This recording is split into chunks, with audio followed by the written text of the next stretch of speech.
วัสดีครับอาจารย์ครับผมพร้อมแล้วครับครับผมครับ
Greetings, everybody.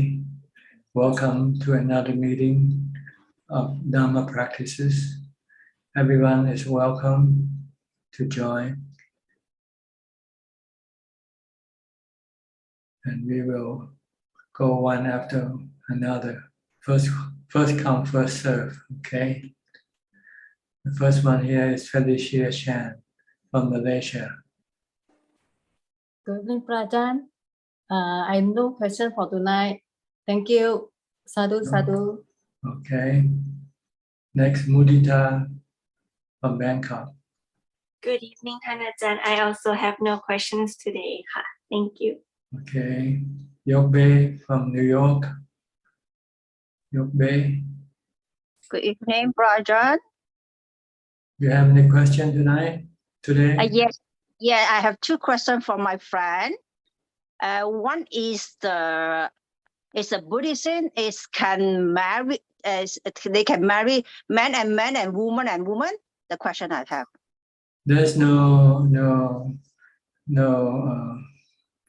restriction on this, as long as they are faithful to one another. Once they are married, then they cannot have extramarital activity, like no committing adultery. Adultery? Yes, adultery cannot. Once you're married, the sex doesn't matter in Buddhism.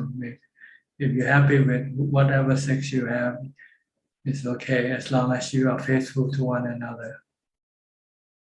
Okay. The next question is about happened from the New York, the subway station.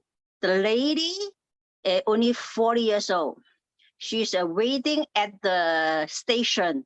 One is the crazy guy and pulling she in the track, the rail track, and after that she died.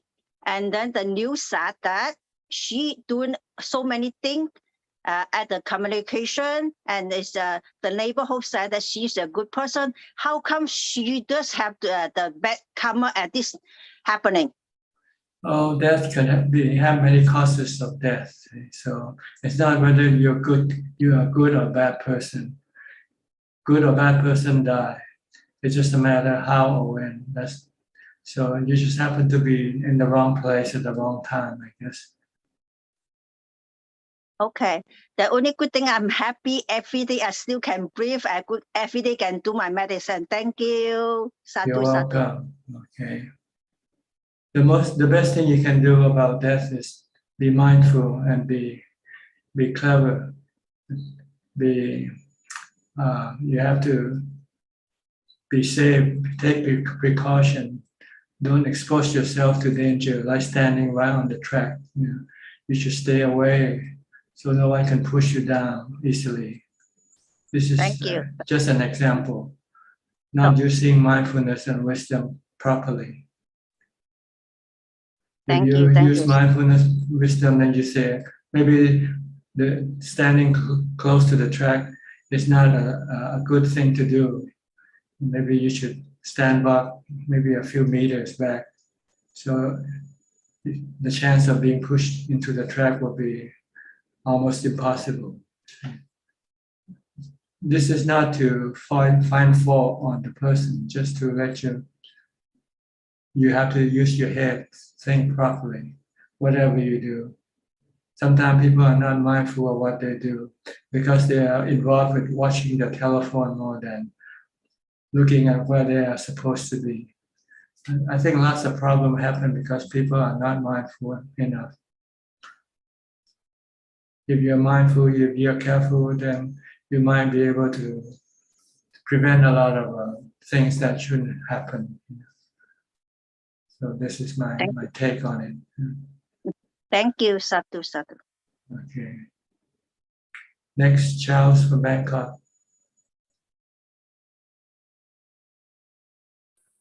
Ajaan, I'm so fast today. Ajaan, I have a few questions about meditation. The first one is about the object of meditation. And I heard from Temple that a person can achieve deep meditation by observe the heartbeat of his body. So my question is, can we observe our body sensation to achieve a deep samadhi instead of breathing only? Well, the answer is you have to try it and find out for yourself. Okay, that's possible. It depends on the individual. Is that what you mean, Ajahn? Well, the goal is to keep you attentive on one thing and not allowing your mind to think about other things. That's all. Okay, so based on this, let's say when we practice the vipassana, we always observe our body part by part. So we kind of every part take 1 minute, 2 minutes, or 3 minutes, but not stay there for a long time. But if we stay for that position for a long time, that could be that could be the way to achieve a samatha level kind of meditation. And I understand correctly, as long as we focus on one place for a long time. Just stay with one object. Don't change object if you want to still your mind. Yeah. Okay. That's good. That's good. That means possible to do it, but probably very hard to do it because breathing is an easy way, I believe. Yeah. And I have another question. One time a person told me that there's that the way he meditates, that just Dhammatalk, just observe the body, observe the mind, whatever happened to the mind, thinking, whatever, just be aware and observe, just like that. No need to be really worried about concentration or anything else.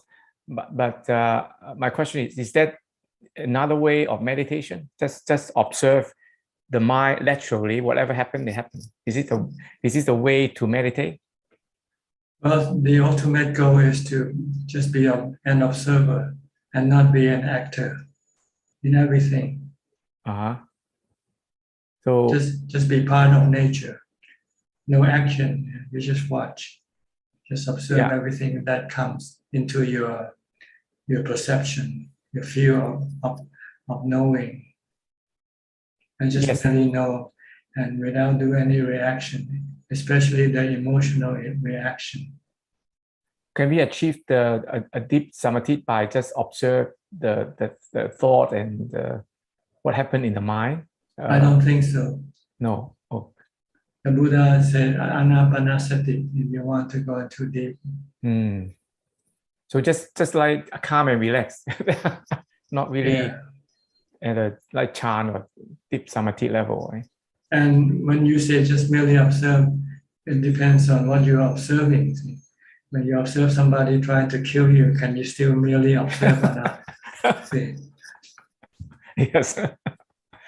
Actually, the story is one time I meditate in my friend's house for 7 days. Right? He got a big resort area. At a good deed, right? I stayed there 7 days, and the monk visit, and then he asked me, "How do you meditate?" I say, in the next 7 days, I say I want to extend my concentration from 5 minutes to 10 minutes in 7 days. Right? Probably not maybe 7 minutes, right? I just want to have extend my concentration in a longer period of time. He said, no, this is not way. He's a monk, okay? The university professor turned to the monk. He said, you just sit there, just observe whatever happened in your mind, relax, just Dhammatalk like that. That's why I didn't follow their advice, right? I feel you can do that if you have equanimity. But if you don't have equanimity, you cannot observe. Yeah, I think I you need become concentration. engaged and you become involved in what you observe. Yeah. The goal is first to get equanimity before you go to that stage. Yeah. Okay. Once you have equanimity and you're not reacting to anything, then you can just observe. People did something bad to you, you just observe. Just let them do what they want to do to you. But that is wisdom. If they steal your money, let them steal your money. You just observe. Yeah.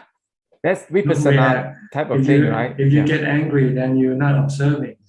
Yeah.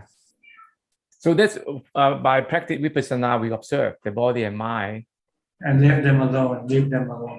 Yeah. And but Ajaan, you mentioned many reacting. times, in order to practice vipassana, we need to have a strong samatha. Equanimity first. Yeah, equanimity. Yeah. So that, I think that is, I don't know, that's I don't know what. So I focus on my object better. Okay.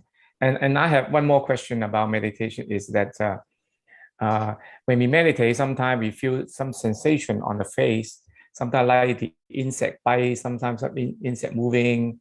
Sometimes I feel that like something go to my ear or something.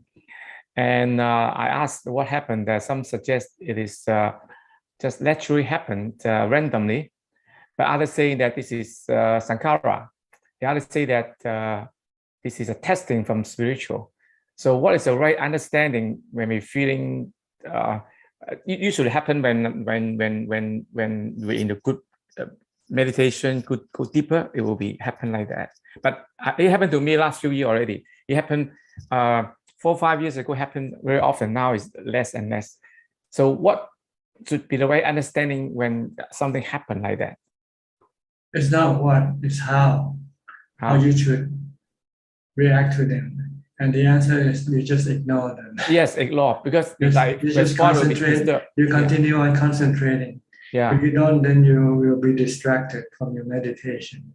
It's very distracted because we don't know whether it's real or not real. One time I feel the mosquito bite here and there. Normally it's not real. One time it's real, right? When I finish, right, everywhere is the mosquito bite. So we cannot differentiate sometimes. Doesn't matter if they're real or not real. The point is, can you continue on concentrating or not? Okay. Yes, this is a right way to do, of course. Don't worry about the reason in that case. Just if you worry about them, then you lose your concentration. Exactly. You're not moving forward. The problem is, I think what happened, right? When you think what happened, then it's a distraction already. You cannot. And also continue. Thinking already. You want to stop thinking. Yeah. Exactly. Yeah. Okay, Ajaan, thank you very much. That's my question. Okay, you're welcome.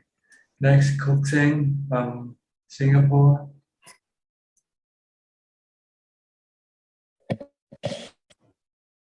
Yeah, I have a question tonight regarding nimitta. So my understanding so far about nimitta is that if whatever mental image that arises during our meditation, we just ignore it. So so I just want to check with Ajahn whether my this understanding is it correct? Yes, just ignore everything when you do concentration. Just keep focus on your meditation object only. Okay. Actually, these questions arises because last Sunday when I have a discussion with my Buddhist friends, so when this question about nimitta arises, so the point of view was that we should not ignore the nimitta, but must acknowledge it, must take note of it, and so on. So I just want to clarify that my understanding is correct. No, if you do that, then you lose concentration. You move away from your meditation object. and then you just get stuck there. Okay. Okay. Then Ajahn, I have another question regarding my friend who is following the Mahayana tradition. So he feel that certain sutras, like the Heart Sutra, he find that to him is very important and so on. And then for myself, because I'm following the Theravada tradition, so I at the back of my mind, I'm a bit skeptical of why he has such a strong, so-called strong feeling that that particular sutra is very important and so on. To me, is that those sutras that are not found in the Theravada tradition, they are I'm a bit so-called, I have some doubts about it. So I just want to check with Ajahn whether this thinking that I have regarding some skepticism over some of the sutras in the Mahayana tradition. Actually, I was actually struggling that why I have such kind of thinking, such kind of skepticism. So I a bit of struggle with this. Yeah. I don't know why you want to study Mahayana in the first place. Not me. It's my friend. Okay, then leave him alone. It's not you. Then don't worry about it. You just worry about yourself. You just keep studying your tradition. If you start to study many traditions, then you can run into confusion because different tradition might teach differently. My struggle is that I was thinking that I have that kind when I converse with my friend who is of the Mahayana tradition. I have this skepticism and so and this sense of skepticism within myself is not a very pleasant sensation, not a pleasant feeling. And so I was thinking, how should I cope with it? Well, I don't know why you have to be skeptical about what other people believe. It's their belief, it's not your belief. So if it doesn't coincide with your belief, then just forget about it. That's all. There's no need to be skeptical. People believe in different things. People use different brand of beverages. Some people like Coke, some people like Pepsi. Do you get skeptical because they use different brand from you? Because you want them to use the same brand, right? So when they don't use the same brand, then you start to become skeptical. Why do they use that brand and not this brand? That's all. You don't understand that people have preferences. That's why we have so many religions. We have so many beliefs. So it's time for us to judge them. We just have to judge ourselves. Are you having the right belief or not? That's all that you have to worry about. Okay. Yeah. Okay. Thank you, Ajahn. Okay. Next, Nanapat from Bangkok. ค่ะนมัสการค่ะท่านอาจารย์ I don't have any question today ค่ะ Kevin from Vancouver, Washington. Hello, Ajahn. I don't have any questions today either. Thank you. Okay. Next, Michael Weber. I think this is a newcomer. First time to see this name. Yes. Where you from? Where are you from? Hello. My name is Michael. I'm from Israel. Israel. Okay. Any question from you? Yes, I have two questions.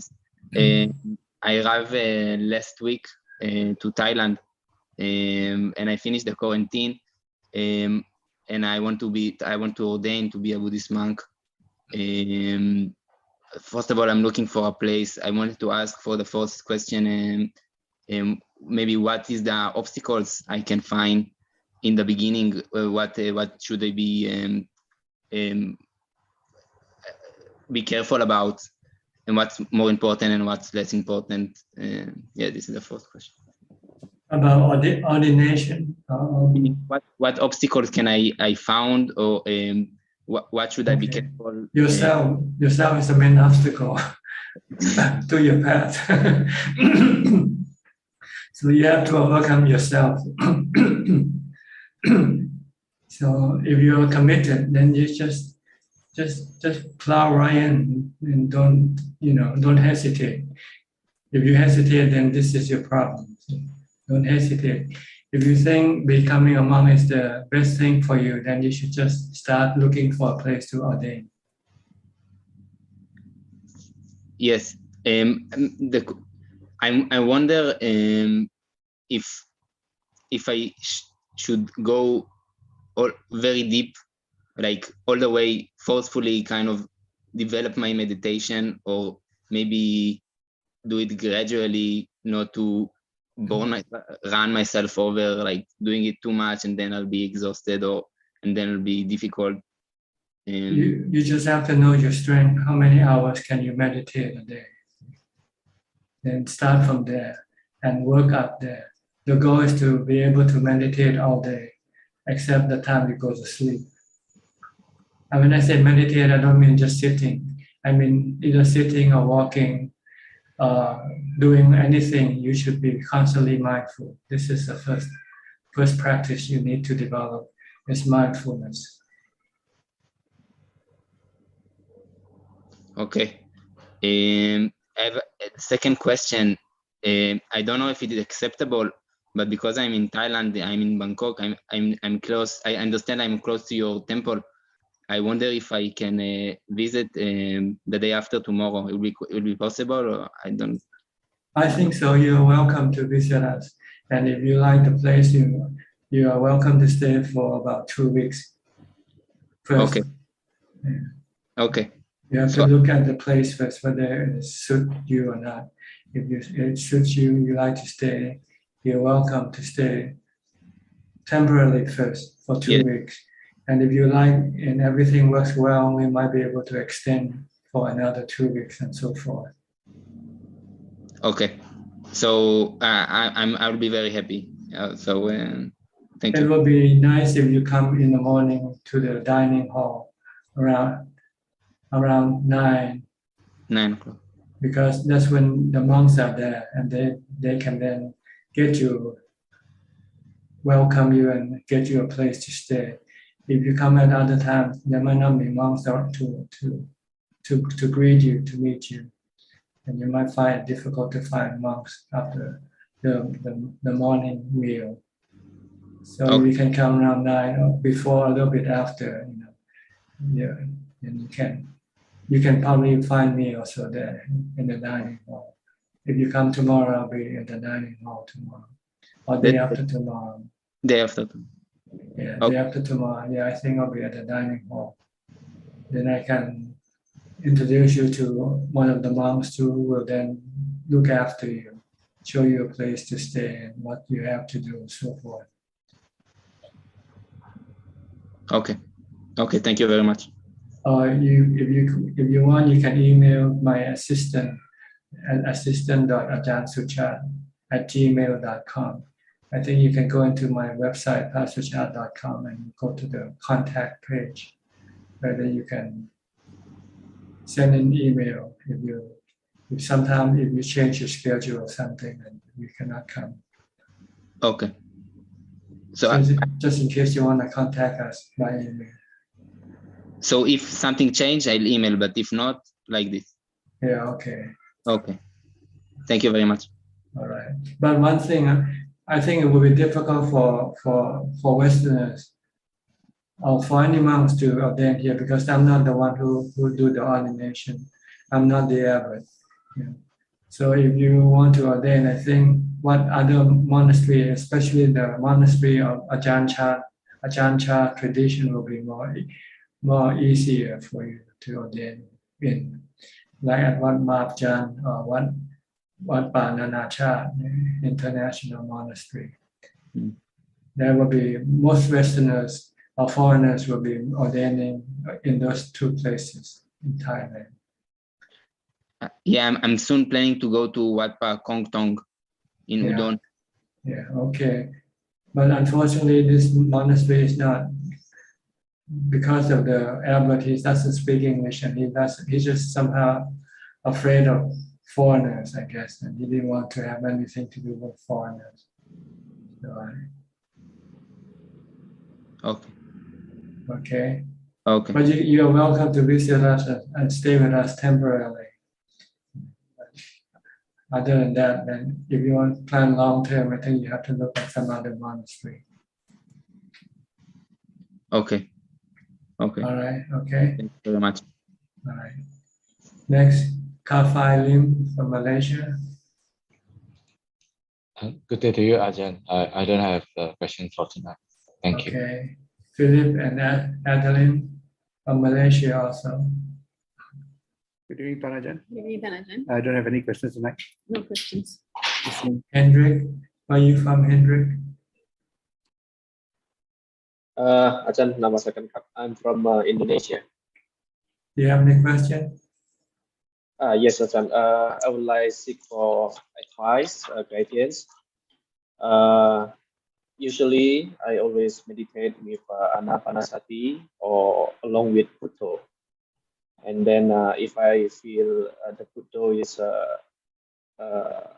bit heavy in the heart, is like controlling the breath, then I drop the Buddha and then I observe the breath, starting with observing whether it's in, knowing it's in or out, and then later observing whether it's long or short.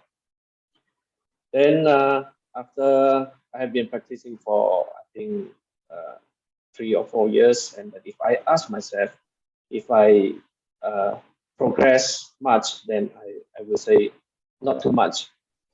Then I shall seek Ajahn guidance, Ajahn advice for me. If how should I, or as a layperson, or like a beginner, how do we gradually increase our practice, Ajahn? Thank you very much. Well, when you sit, you should experience some changes in yourself. If your mind becomes calmer, more peaceful, then you are getting the result from the practice. And if you want more, you have to sit longer. And if you find that you could not sit longer, then you have to develop more mindfulness before you sit. Like, you can be mindful all day long by watching what your body is doing at every moment. Then don't let your mind go away from your body. Keep watching your body. And don't think about the past or the future.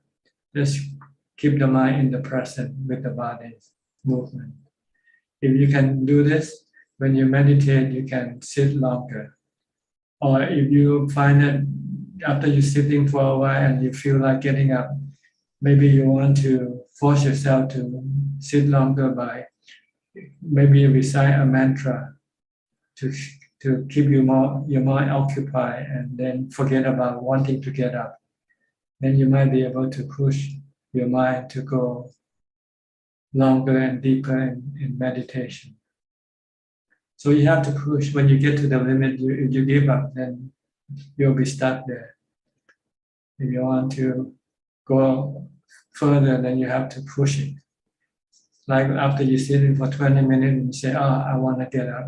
And say, well, if you get up, this is where you'll be stuck every time. If you want to go longer, then you have to start reciting a mantra, or if you can chant or do something mentally, just to keep your mind busy, and maybe you'll forget about wanting to get up. Then after a while, your mind might stop wanting to get up, and then you can continue on watching your breath again for a longer time. This is the only way to push yourself forward. You have to push yourself when you come to the limit, when you come to the boundary, and you say, if you want to advance, you have to go across the boundary of your ability.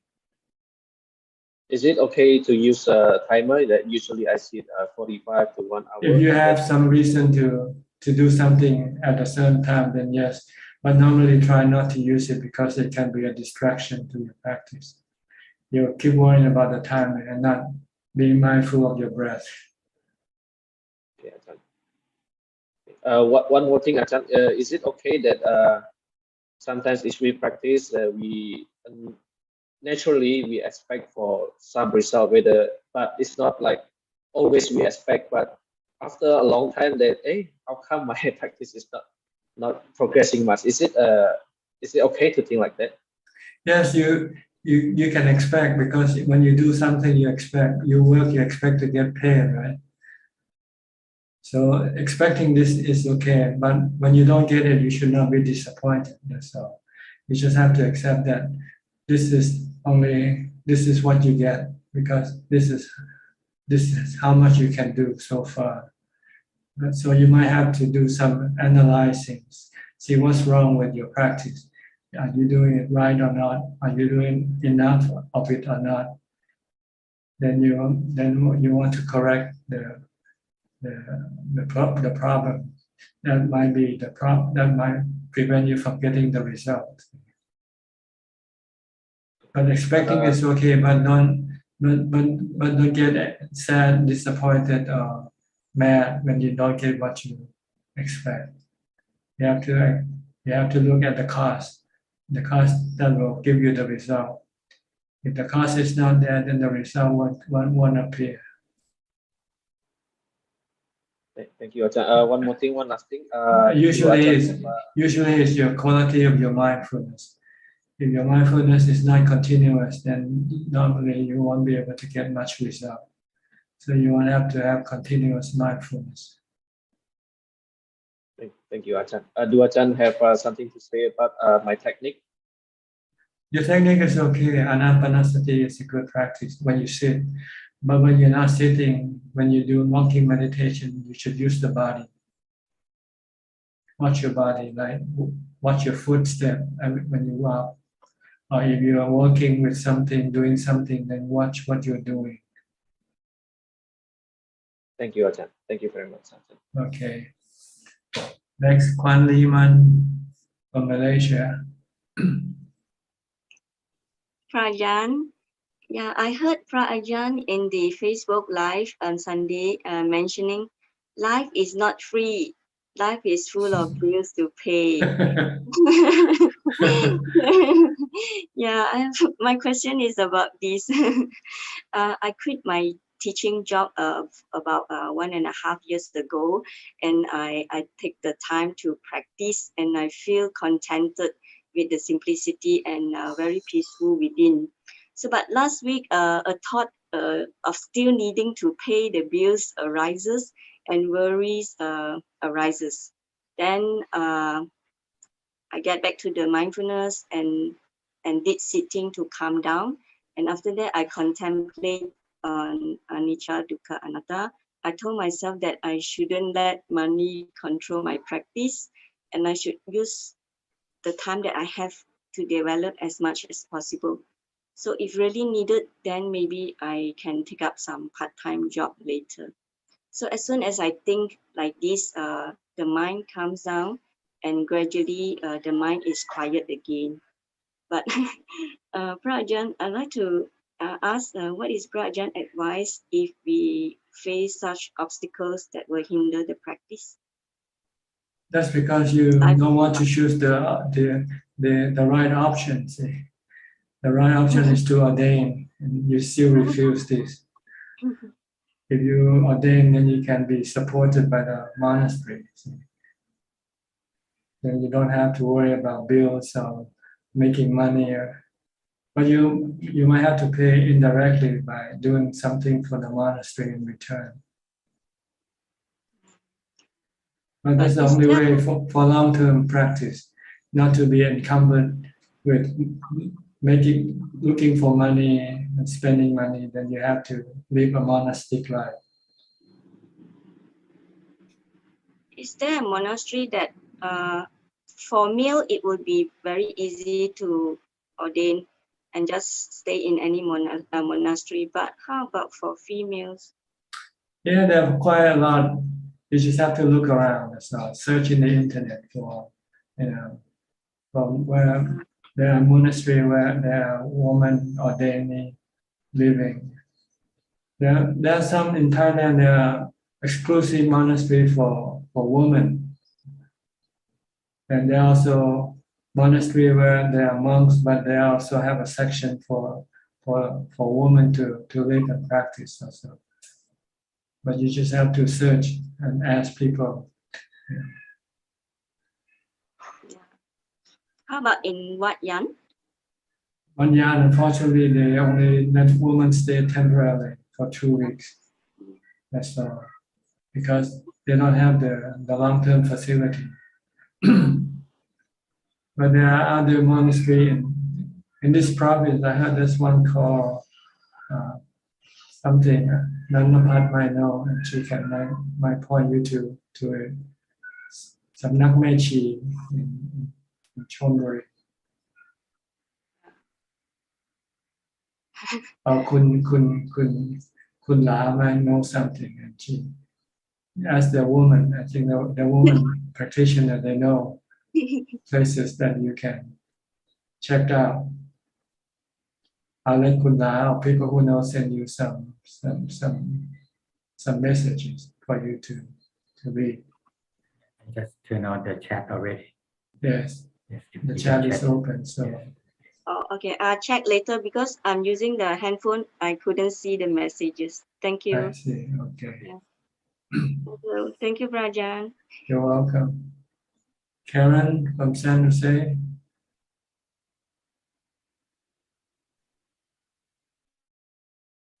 Any question or any comment? No. Good morning, Ajaan. I'm just glad to be here, and everyone's asking the questions that I need answers to, so I'm good. Thank you. Okay. Then let me go to Johanna from Indonesia. Good evening, Ajahn. I don't have question for right now. I'm just listening. Jack Yenso from Penang, Malaysia. Ajahn, so far no questions. Listening tonight. Okay. Go to Obeka Alfredo from Brazil. Bante. How are you? Good? Good, okay, thanks. Bhavana. Bhavana, all the time. Yes, all time. Okay. You don't go out to movies, to any places? You stay home most of the time? More home. Yeah. More Meditate, home. Bhavana. Yes. I am, my friends is I fasted a little. Okay. Not very commitment with my friends. Only resolve problems only. Yes, good. It's better to stay alone. To be alone is the best for practitioner, Dhamma practitioner. The Buddha recommends no socializing with anybody. Yes. Because it can disturb your mind. Yes. They only they only want to divertment, to joke, to what's in English, to play, ne? Yeah. Like child. Yeah. Because their mind is not calm, their mind is not peaceful, so they need something to do to get themselves occupied. Yes. But when you are calm, you don't want to involve with anybody. When your mind is calm and peaceful, you want to be alone. Yes.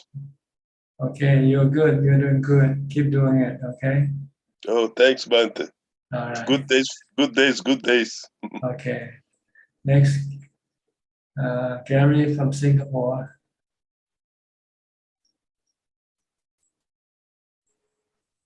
Good evening, Ajahn. I have no questions. Thank you. Okay, Monica from Malaysia. Good evening, Ajahn. Yes, can hear you perfectly. Okay. Actually, I'm still want to ask about the question which I asked on Sunday regarding how to apply fire to burn the body. Normally, is this done when we experience extreme pain during a sitting meditation? Yeah, usually you have to have pain first in the body. Then you imagine that pain to be like fire burning your body. And just keep imagining and maybe creating the fire to be bigger and bigger and eventually cover your whole body, but eventually burn your body into ashes.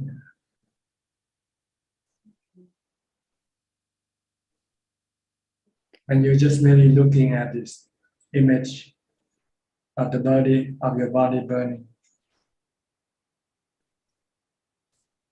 And if you can keep doing this, when the body eventually collapses, then you feel that the whole body is being sucked into the ground, to the floor where you're sitting.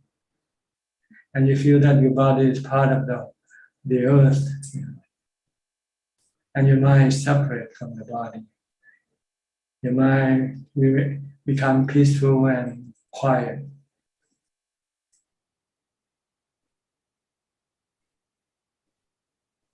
Okay. Okay. So in this position, do we imagine the body to be lying down or sitting, still sitting? Sitting. Still You're sitting, right? You're sitting. Okay. You just imagine that the pain in your buttock is burning your body. The pain on your legs or wherever the pain is, just imagine it to be like fire burning the body. And then start to get bigger and bigger, start to envelop the whole body until the body and eventually burn the body down to ashes. And then it collapsing, the whole body will seem like collapsing and becoming part with the floor that you sit. Okay. So normally this type of method will only be applicable for those who can sit very long, isn't it? Well, you have to have a strong mindfulness, and not and some mindfulness and equanimity, and not to be disturbed by the painful feeling that you are watching at the moment. Okay. All right. Because I try to apply not during meditation, and I find the mind not reactive to this method. Yeah, if you cannot use it, don't try. This is just something that for you to know, and maybe now is not the time yet. If you cannot, if your mindfulness is not strong enough and your equanimity is not strong enough, you might not be able to do it. I think I will apply it. Because this is almost on the level of vipassana. Okay, yeah. Previously, I had extreme pain during vipassana session, but that was long time ago. I suppose when I do that, I will try to apply this method. Yeah. Because every time I give up when the pain becomes too intense. Yes, you lose your equanimity. You start to react. You have aversion for the pain. So you want to run away. You want to stop. You want to move your body. Okay. All right. This will be a very good method to remember. Okay. Okay. Anything else? Yeah, that's all. Thank you, Ajaan. Sui and Jack from Vancouver, Canada, British Columbia. You're part of the British Empire. I don't even know where the history of the name come from.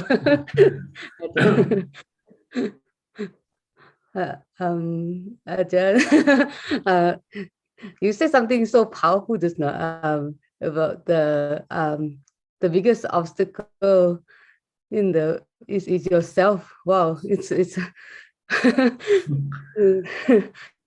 Who else can approach you but yourself, right?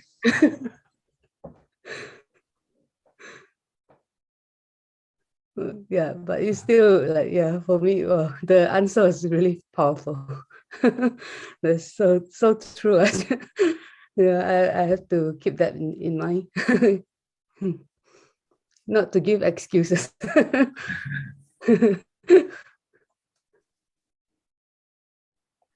Any question from Sri?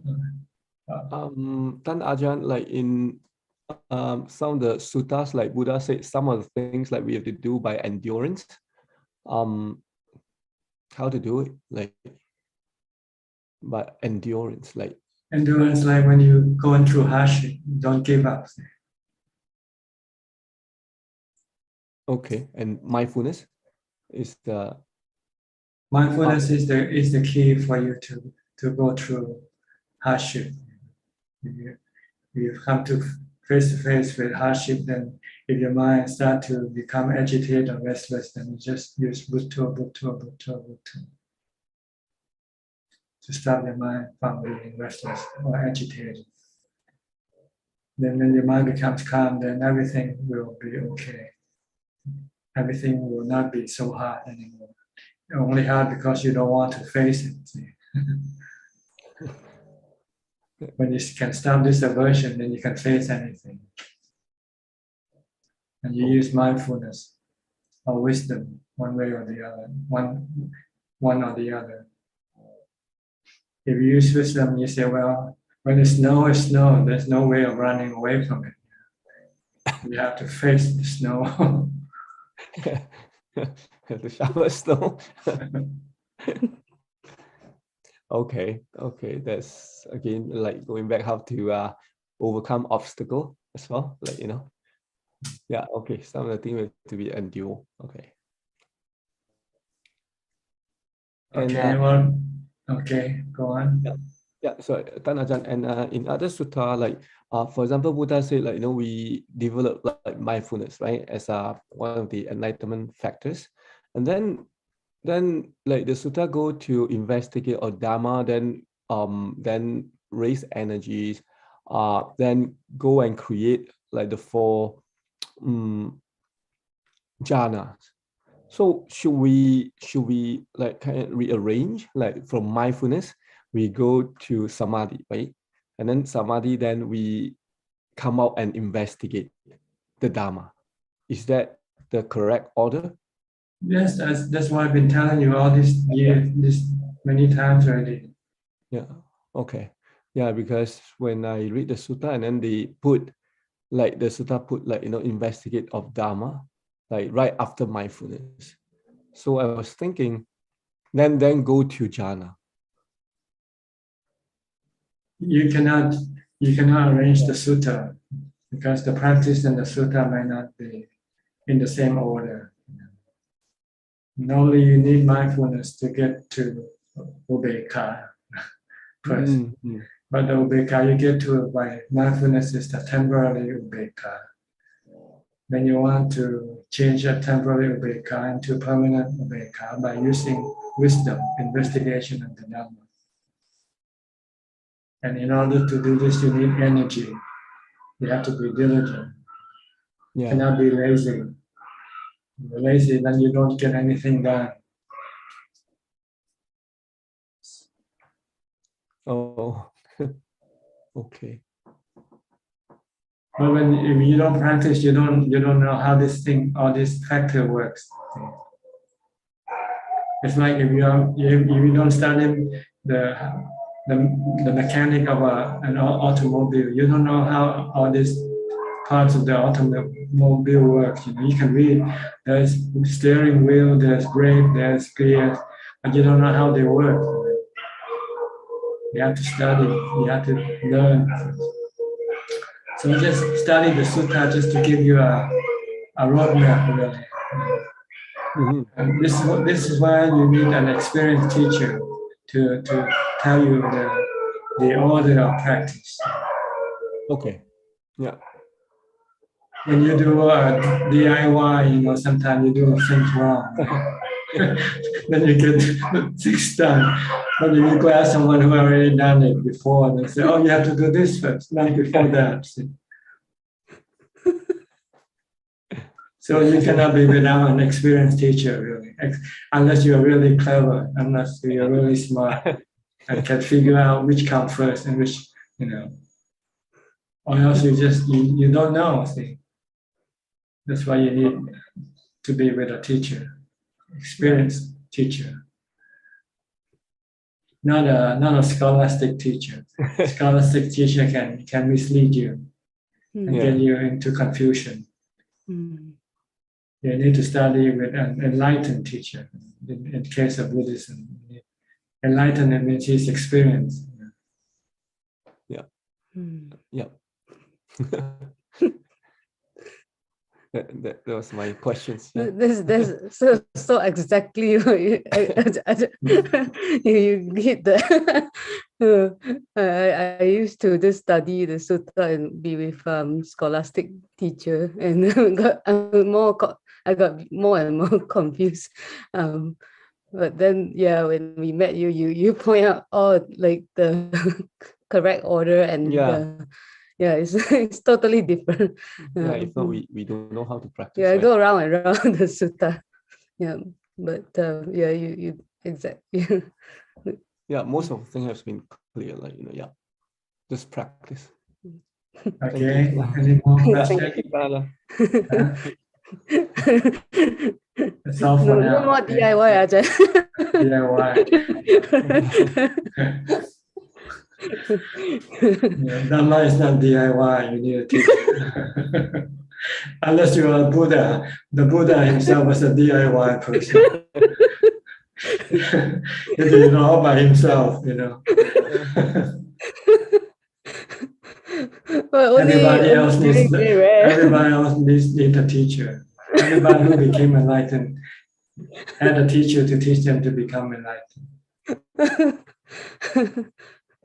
Well, it's good.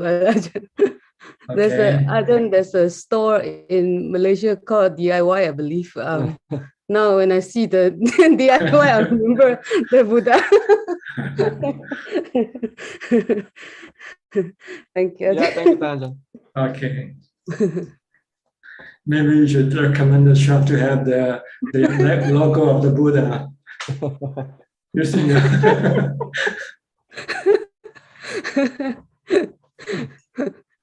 Okay, next Sajal Kha from Virginia. Oh, no, I'm sorry, from Maryland, from Silver Spring.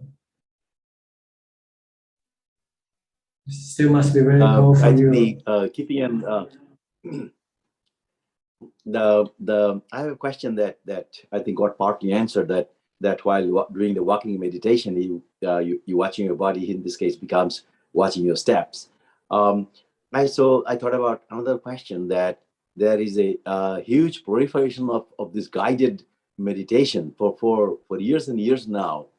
In your opinion, what does that do for the practitioner, so to speak? What is the purpose of group practice? No, the guided meditation. Yeah, guided, because when you go on a tourist, trip, you need a guide, right? Because you don't know where to go. So this is pretty much the same thing, guided meditation. People don't know how to meditate, so they need a guide. They cannot do it DIY, so they need a teacher. But isn't that like when you're doing the meditation practice, isn't that like an interference, because an external speaker is speaking intermittently and interjecting things? Is that a constructive process? That's what I wonder, really. For beginners, when they cannot do it by themselves, then they need somebody to guide them. Like children, when they're young, they need someone to guide. They need parents to guide them. But once they have become grown-ups, then they can do it by themselves. So when you first start and you don't know what to do or how to do it or when to do it, then you go and take a retreat, a meditation retreat, for instance. And they have instructor to tell you, get up at 4 o'clock, chanting at 5, eating at 6, walking meditation at 7, and so forth. So you got a program for you, arranged for you. So you don't have to think, what am I supposed to do next? Right? That's all. But once you start to know how to do it, then eventually you want to be alone. You want to do it alone because it's more flexible, more convenient to your need. Because you might need to do more walking rather than sitting, for instance. If you follow the program, then you say, it's not good for you. So when you first started, you might need, if you cannot do it on your own, then you might need a group practice to get you started. But once you know what you really have to do is mindfulness and meditation, then you can then be on your own.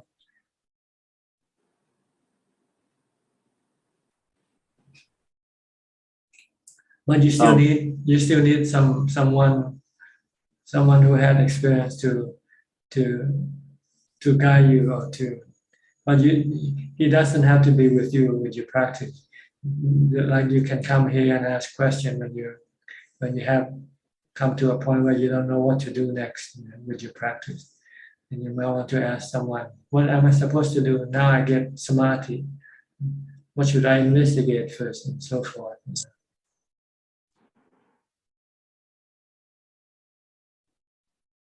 So the once again could you just say a few words about that? What does it mean to be observing your body? Like whatever you're doing, what does that mean? Like you say in the morning you brush your teeth. That means I should be doing just focusing on the brushing. Means how can you kind of push away the thinking completely and engage in the action that you're doing in the moment? And it can vary, right? It can be actual work or something. So how do I make the body as I'm going to observe my own body as a part of a meditation process? You just have to do it. When you're first starting, your mind might be going back and forth. You cannot force it to stop thinking right away. But you try to just keep focused on what you're doing. And your concentration and your focus can become stronger and stronger. And then eventually your thought will stop running away from what you are doing. So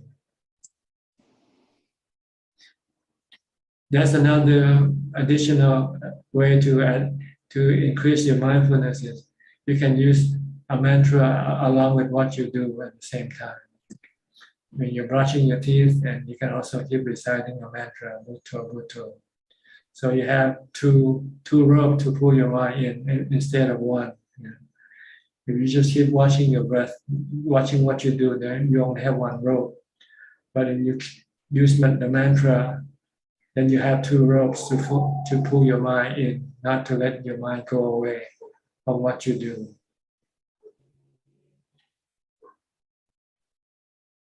Try it. You have to do this thing, and you'll understand. Talking about it will not give you the picture. You have to do it. It's like tasting something. You have to taste it to find out what it tastes like. No matter how much you explain, it doesn't give you the real thing. Yes. Okay. Thank you, Dhammatalk. Thank you. Next, Alvin. Always a different name on the screen here. Hand. Sorry, Ajahn, my daughter's name. I don't have any question, Ajahn. Just listen. Okay. Then I go to B. Ravin Chinnapon from Bangkok. Good evening, Thanajan. I really like your statement just now regarding DIY. I will never see it the same again. There will always be a picture of an enlightened Buddha that will pop up in my head whenever I see DIY. But it is true because, as you mentioned, he is the only one who was able to achieve enlightenment all by himself. So that's really powerful. Okay. You have any question? Yes, I have a question regarding meditation. So would like to ask Thanajan, how do I use death as an object of meditation, and is there any benefits of using death instead of mindfulness of breathing? Yes, you can look at a corpse and then use that as an object of your meditation. Thinking of a corpse. You can use any type of corpse, 1 day corpse, 2 day corpse, or 10-day corpse, like the 10 stages of corpse in the Satipatthana Sutta. You just use any one of the images. If you want to use it for samadhi, if you want to use it for wisdom, then you progress from the first to the last, to see the process of dissolution of the body.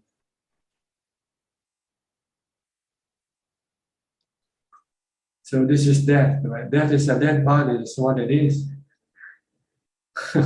What else you want to think of death? Death is the death of your body. Right? Oh, my understanding was mindfulness of death, Marananusati. Is that? That's right. Marana, everything, when death comes, then everything stops, right? Everything comes to, everything that you do stop, right? Once you die, you don't have to work, you don't have to eat, you don't have to pay bills, you don't have to pay taxes. What better than death,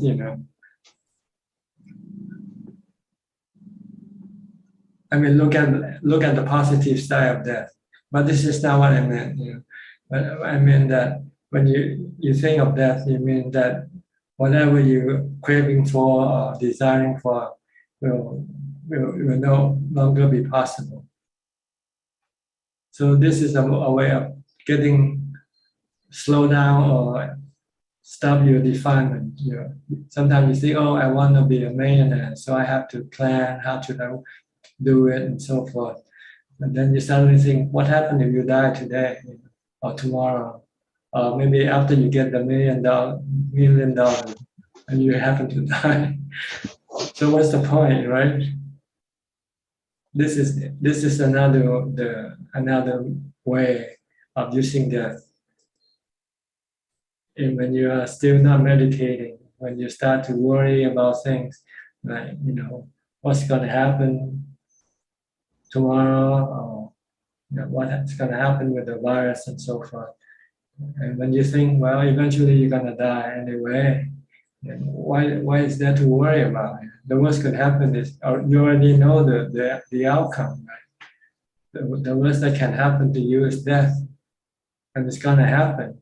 So why would you worry about any other thing, which is not as severe as death?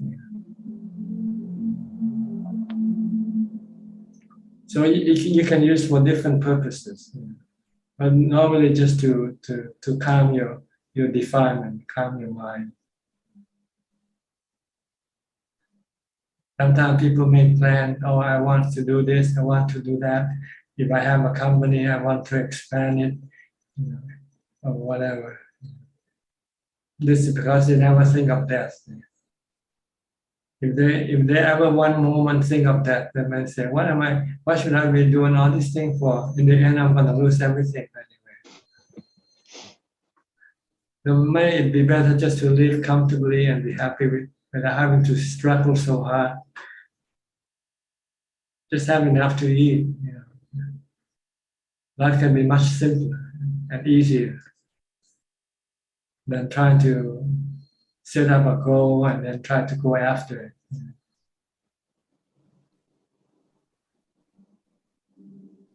Then it also can teach you, maybe you are setting the wrong goal. Your goal should not be about material things. Your goal should be about spiritual things, like Nibbana, for instance.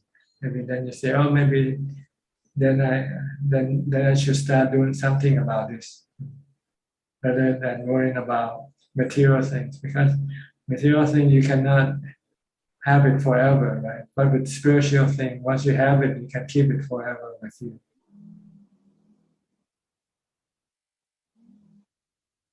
So this can also deter your thought about going after material things and push you toward more spiritual things. So it depends on how you want to use it for. If you meditate, then you can just looking at a corpse and then try to imagine that corpse in your as your meditation object.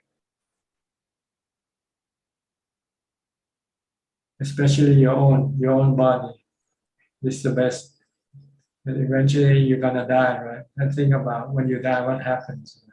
You just become like a mannequin lying down, stiff. Just imagine that picture in your mind. It might calm your mind and get you into samadhi. Who knows?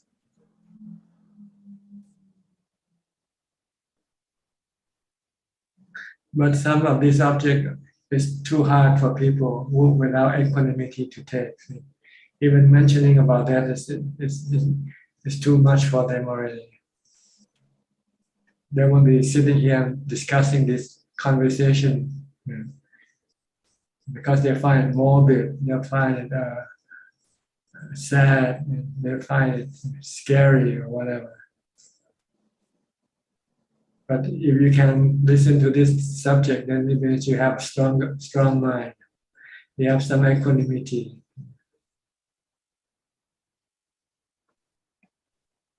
That's why Buddha said, with meditation objects, it depends on your preference, which means on the level of your equanimity, how much you can take the real stuff.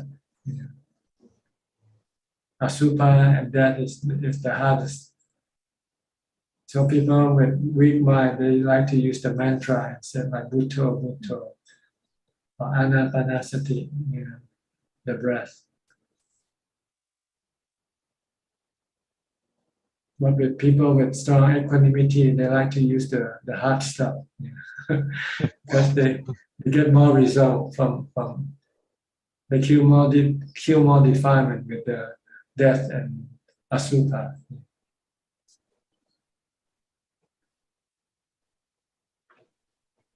Okay.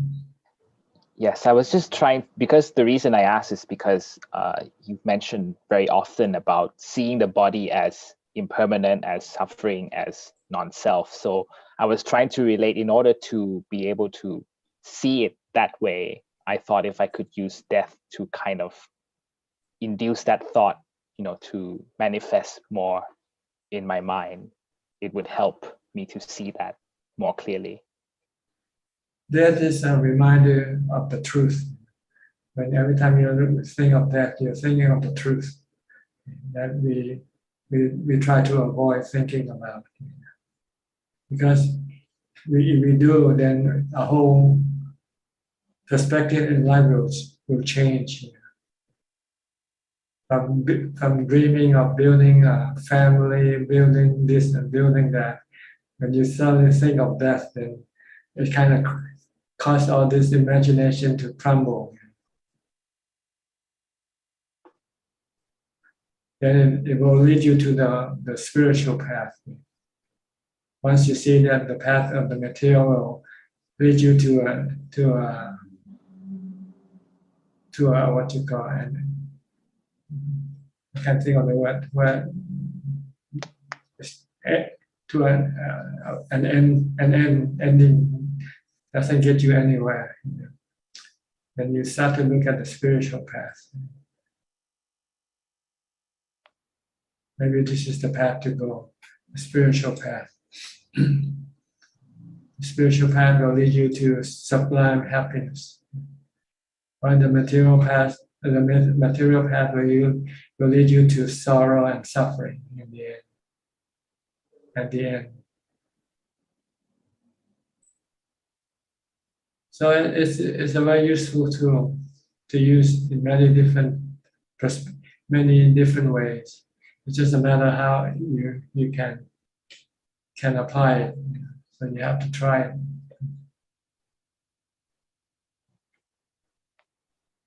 So it will help us to stay it will help you let go of a lot of attachment for sure. If you attach to your family, you say, well, when death comes, you're going to be separated from them.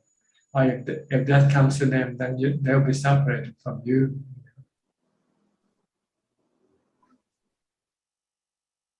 when death comes, then you'll be separated by everything that you own. Yes. And it might make you become less attached to things and people. And also less relying on them, less dependent on them, because you know they cannot be be always dependent. They're not always reliable. So you will then rely more on yourself, which you can always rely on, because you and yourself is always together, never separate. Me and myself. Yes. Okay. So it is. So this would, if I apply this correctly and in the right way, it should help to reduce my fear of death. Is that right? Yes, because you cannot run away from it. So then you will have to confront it and accept it. Now you accept everything else. When you accept things that you have aversion for, when you can do that, then you won't have any fear or sadness or suffering.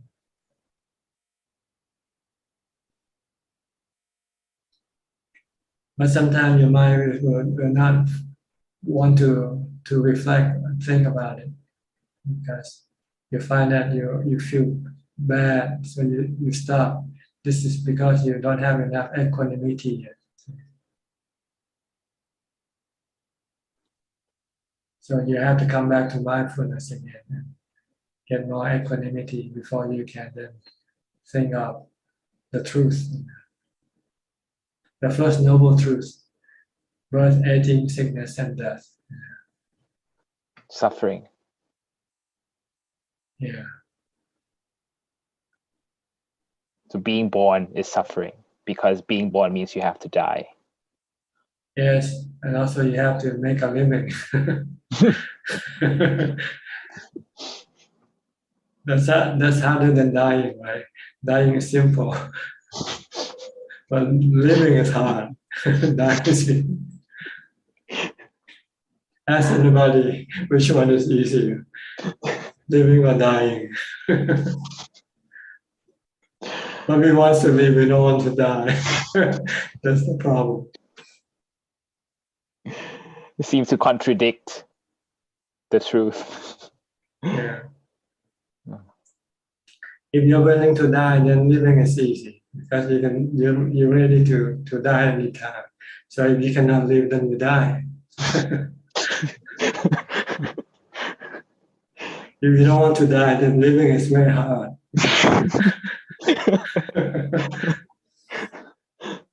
That is very true. Yes. There's only two options. Yeah. Yes. We have to study this to find out our position, where we are. See?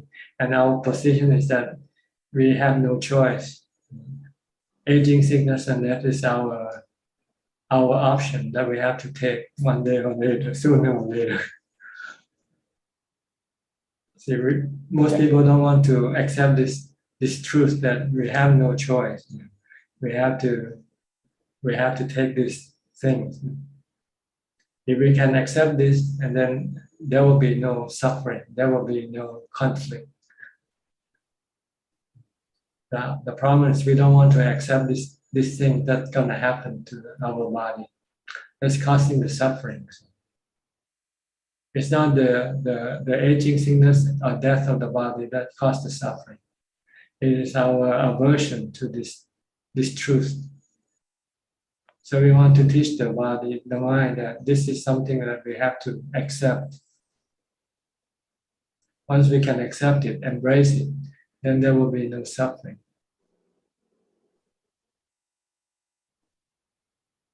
It's very true indeed, Ajaan. That's why you have to think of this thing. Because if you don't think, then you are constantly rejecting the truth. But the more you think about it, then the more acceptance you start to give to yourself. And then eventually say, well, But things happen, and it's going to happen to everybody, not just you. You know, everybody has to get old, get sick, and die. So what's so bad about that?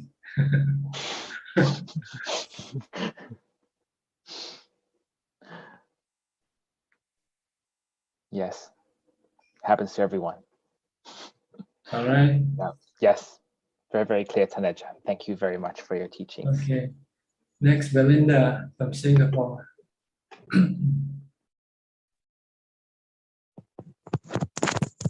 Hello, Thanajan. No questions. No question. Okay. Evie from Indonesia. Yeah, Ajahn, Namo Buddhaya. Ajahn, I want to think about regarding that, Ajahn explained. Can you speak a little bit louder, please? Yeah. Ajahn can hear me now? Yes, good now. Yeah. Regarding about that, Ajahn explained earlier. When we are nearing death, of course, we feel pain. Maybe it's very painful. And Vedana plays an active role in this and affects sanya, sankara, vijnana. How can one still feel calm when the pain comes? By practicing, you do it now. By sitting and face the pain.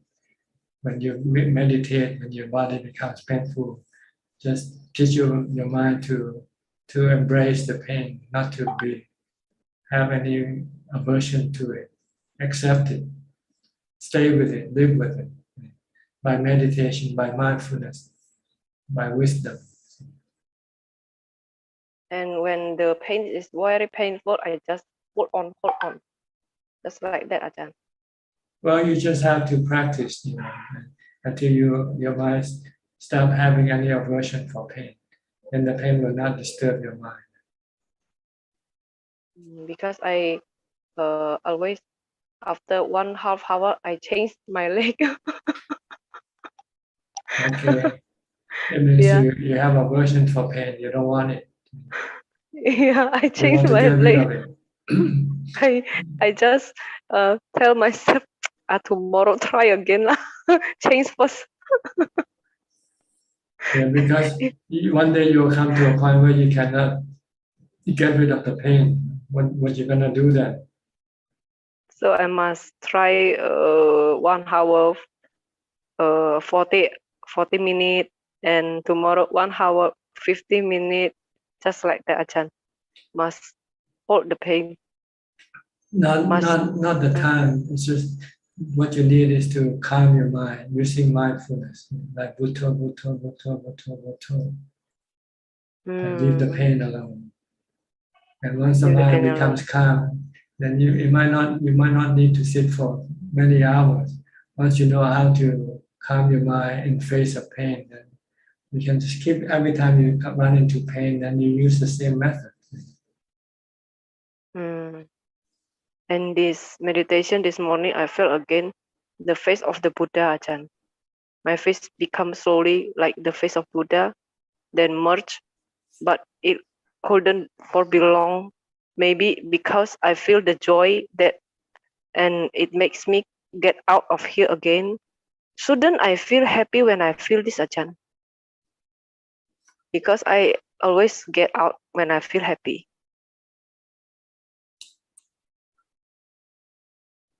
So what?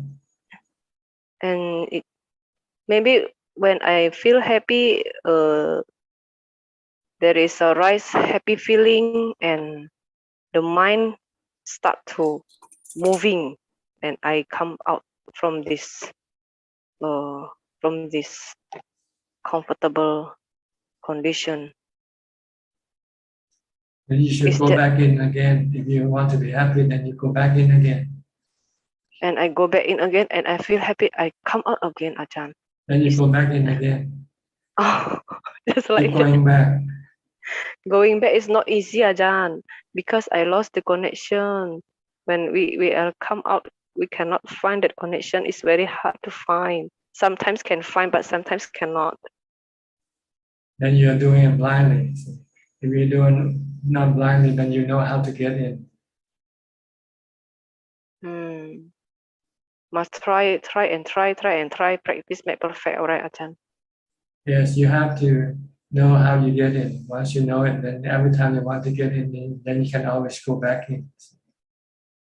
And I feel the energy pressure, energy tension in the body during meditation is very helpful to always be aware of the existence of my body at all time. Even though I know meditation, the body is always here because of that tension. Is this correct, Ajahn? I don't know. You have to ask yourself. Yeah, because it's made me always remember this body because of this tension, and this tension is always arise when I'm meditating. Okay, I don't know how you practice, so I cannot comment on what you say because I only teach mindfulness. If you don't use mindfulness, I don't know how to answer your question. Yeah, sometimes it make me have two ways, anapanasati or the body tension. So sometimes when I want just a body tension. So I just anapanasati, but the body like has a tension who always make me always with this body. This body is always existence here, sitting here. And when I back to anapanasati, yeah, it make me more easy to calm. The body make me more easy to calm. Okay, then Maybe do is it. that all Then right? just keep doing it. Whichever method that makes your mind calm, then that's the method you should use. Yeah, because the body makes me my mind not going everywhere. The mind always with this body, not come out. So I feel more easier to calm. Maybe Okay. it's correct way, Ajahn.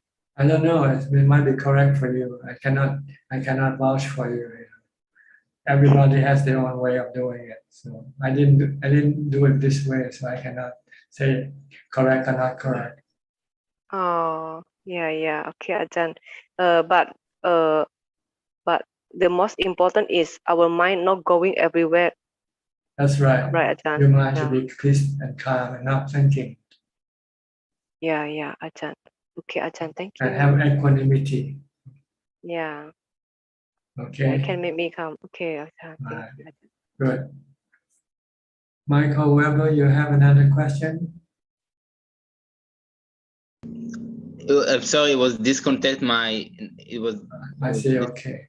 Sorry. No question. No. Okay. No. Well, looks like everybody in the room has a chance to ask questions. Now I think it's time for the Facebook people who's watching on Facebook and YouTube. If they have any question, please go ahead. Now we have 5 questions,ท่านอาจารย์. First question from Yato. Namaste, Ajahn. Can you explain what is the characteristic of the jhana and how many levels of the jhana? Thank you. I think this is best answered by reading the scripture. You just search for jhana in Google and they'll give you all the characteristics of the jhana.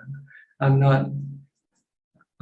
don't know, I don't remember the details. I only know the 4th jhana. The 4th jhana is that you have equanimity and peace. And the other jhanas, I don't know. And next question from Tony Yap. Dearท่านอาจารย์, good evening. I have a question. The question is about when Asatapana Ariya passed away. In the next life, he or she can continue practice the Pavana until reach Arahant. My question is how he or she can continue until reach Arahant for the next life, because Buddha teaching is everything is impermanent. Even our 5 khandha in this life is not same as past life. So how come it can continue practice Pavana until to reach Arahant? Because different khandha and no self. Can Ajahn explain in detail? Thank you. Well, the mind is the same mind. The mind who has learned how to become a Sotapanna will know how to become the next 3 levels of noble disciples. So it's the same mind. It's like a student who has graduated with a bachelor degree. He knows how to study for masters and PhD. And there's two questions from Hung Lun. The first question is, in Tula Malang Yovada Sutta, it says that after death, a Tathagata or Buddha doesn't exist. In Ajaan book named Real Happiness, page 8, Ajaan said it is enough to know one thing. The Buddha still exists and has not gone anywhere. It is just that we cannot communicate with him where he is. Luang Ta Mahabua also still exists. His mind still exists. What Ajaan said seems to differ from the sutta. Could Ajaan explain it? Is mind eternal? Thank you. So the mind exists, but the conventional name of the mind disappear, like the name of Siddhartha or Buddha no longer exists. Yeah. But the mind, the one who knows, the one who thinks, still exists. So when I die, Ajaan Suchart also does no longer exist, because this is only based on the body, right? Once the body dies, then Ajaan Suchart is dead. But the mind of Ajaan Suchart still exists. Just like your mind and my mind right now. When the body dies, then the name that you have with your body dies with the body. But the mind doesn't take that name with him, see, or her. When he takes the new body, then he gets a new name, right? You didn't take your own name with you when you were born, right?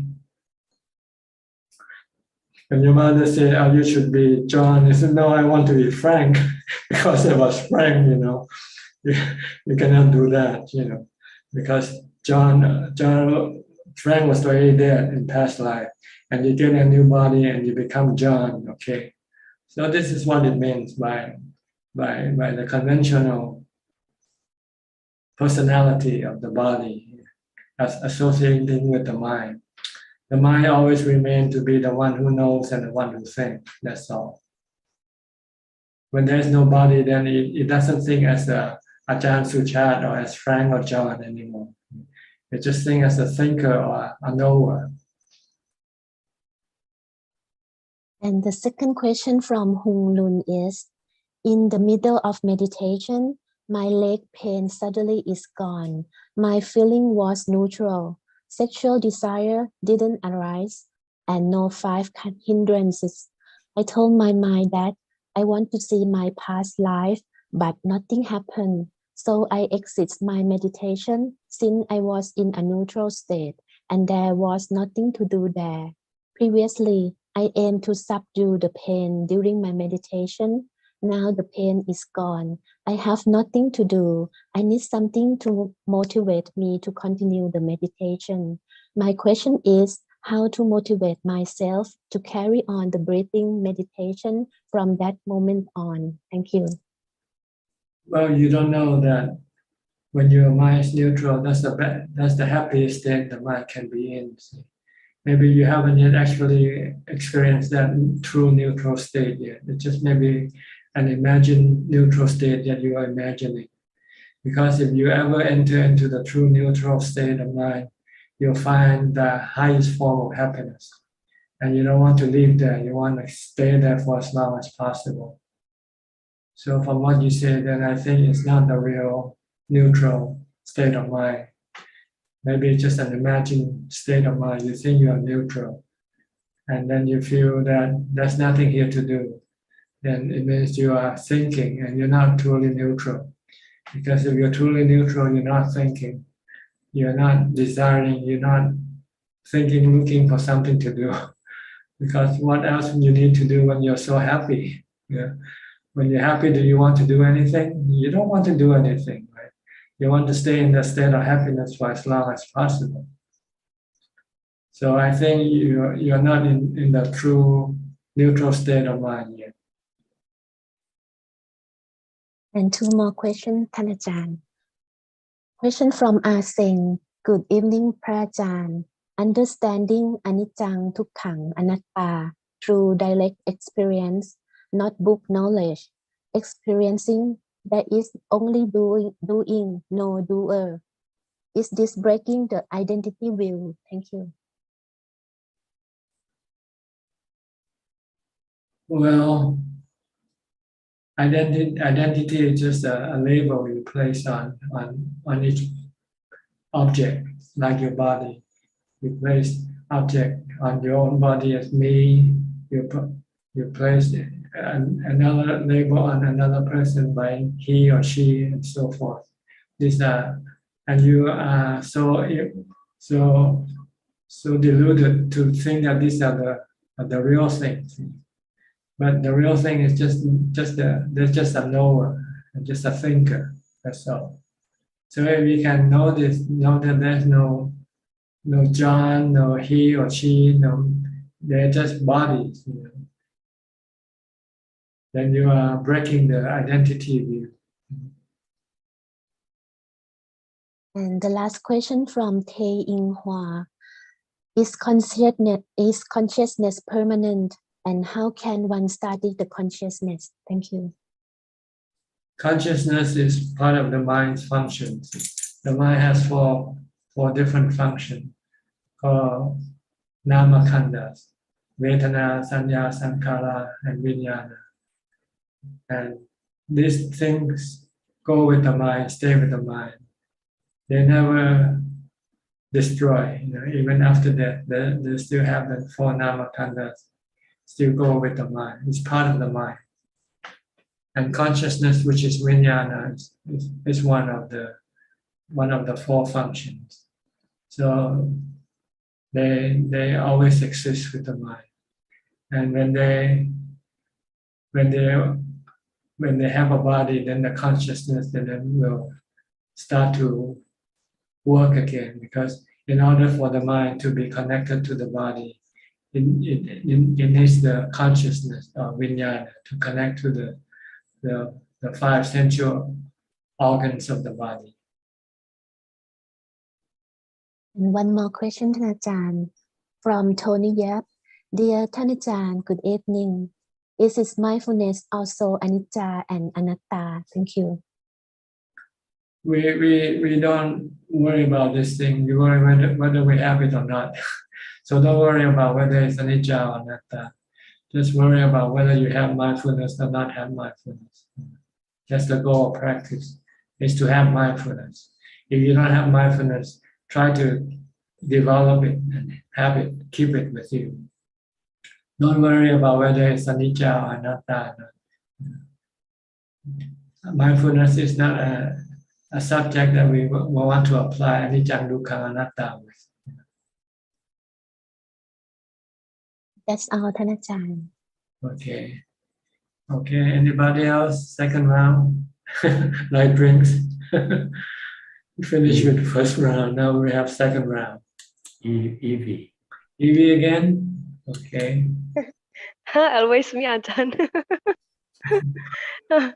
Ajahn, I want to ask again about explanation earlier. After the Arahant or Buddha die, his soul is still existent, but doesn't look for a new body anymore. Does this mean that the soul of Arahant or Buddha is dispersed in all directions and can hear and know us when we imagine or pray to them? Normally, I don't think so. They only for some exceptional case, if they might want to connect with some mind, they can do that. If that particular mind has the ability to connect with other minds. And our departed ancestor also like this, Ajahn? Some of them, if they have special ability, then they can connect with other mind, living with a body or without a body. They can connect with each other. But I hear explanation about somebody when he or she die, he will look for a new body again. And how about our grandmother, our grandfather? Is how we know that they still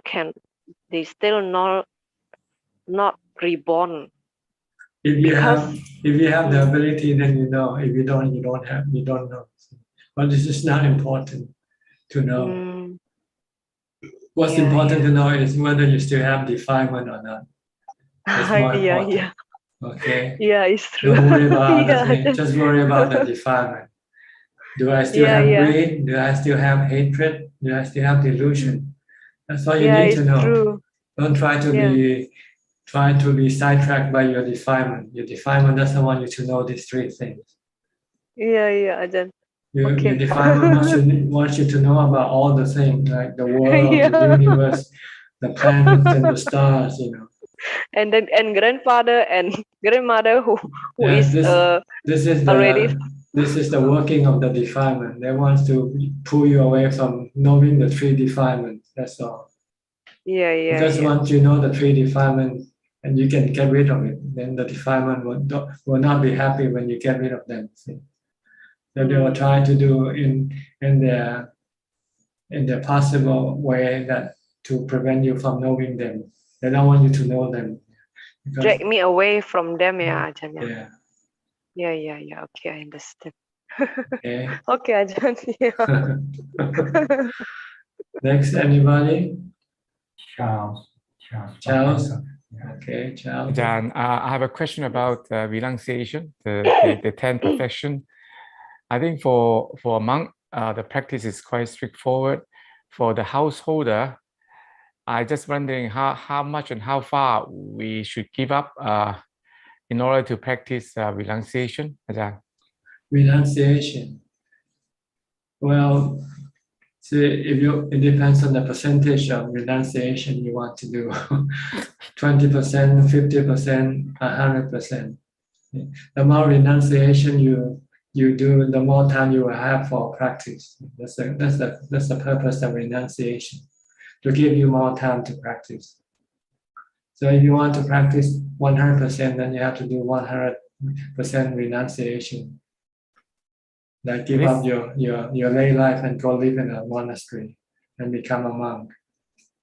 Okay, but this is time management. But how about the house, the luxury car, the Benz, Mercedes, and good food, like entertainment, like that? Yes, they all take up your time. So if you have them, then you have to look after them. So if you don't have them, then you don't have to look after them.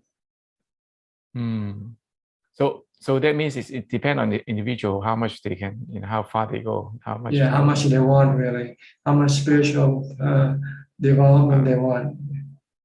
And more is better. How much they're willing to give up. Yeah, how much they're willing to give up. Oh, okay. That means it's not really compulsory, right, for a householder to give up everything, right? Maybe step by step, maybe depend on individual. They still can practice. Each individual have different way of doing it. The ongoing, they practice and then they adjust themselves step by step. Yeah. Okay, I think I understand, Ajahn. Thank you. I think you should look at the Buddha as your idol. I try to reduce a lot of things already. You have to follow it. You have to follow his example.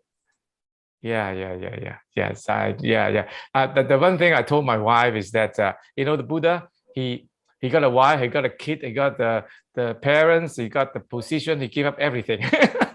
For me, I just running to the meditation center from time to time. It's not that much. Because you still miss them, so you still need them. Thank you, Ajahn. Okay. Next, anybody? More questions from Facebook. Facebook, okay. One more question, Ajahn, from Aseng. Ajahn, is it necessary for Sotapanna to experience the state beyond mind and matter, or is it to be experienced by the fully liberated only? Thank you. No, Sotapanna experienced the release from the three fetters. Yeah.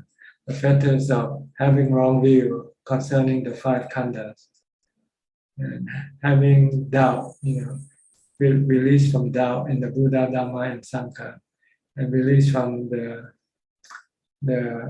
rites and rituals, practices that serve no purpose, that doesn't get rid of any dukkha. That's all Sotapanna is capable of.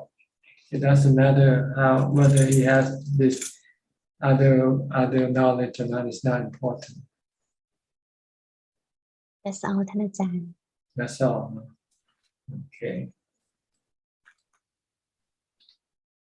Anybody would like to ask? Please go ahead. We still have quite a lot of time. Almost 20 minutes, 23 minutes.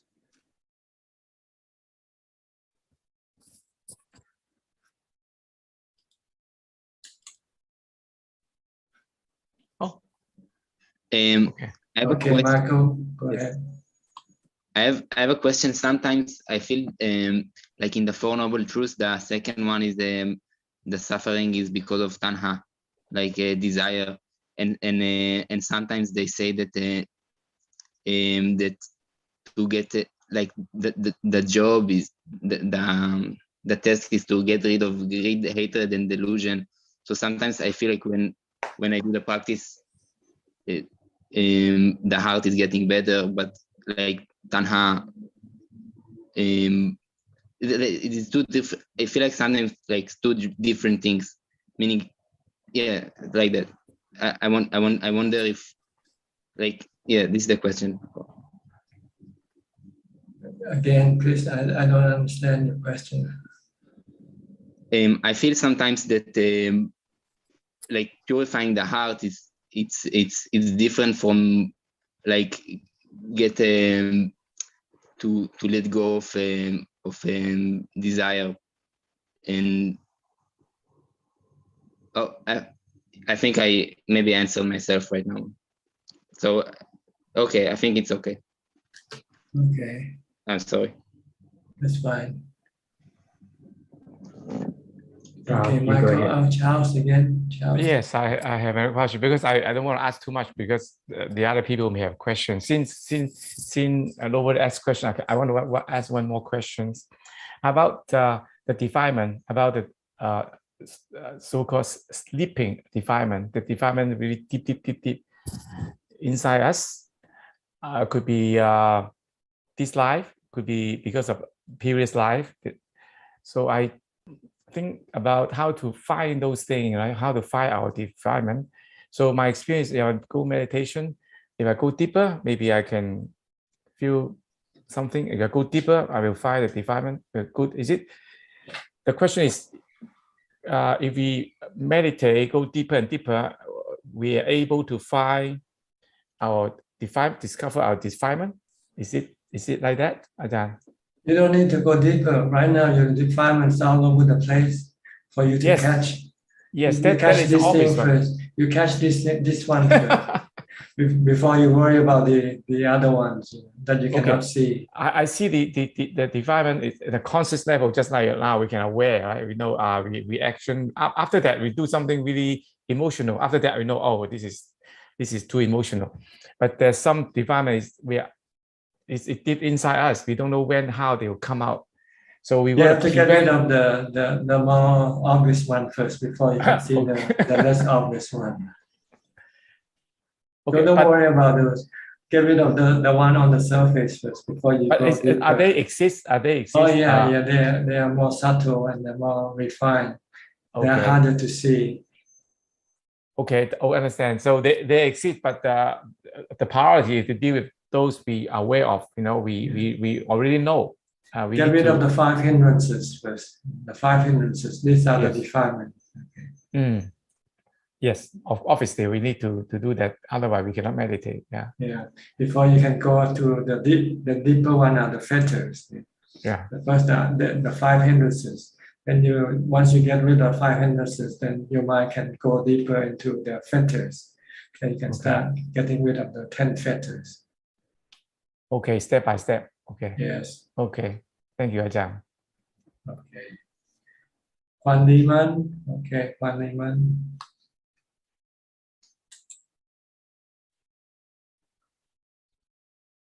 Go ahead.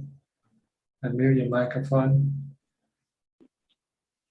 Prajan, just now Prajan explained that Sotapanna has released from the 3 factors. How about fear of death?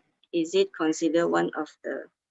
Yes, Death because he understands the nature of the body. That is anicca dukkha anatta.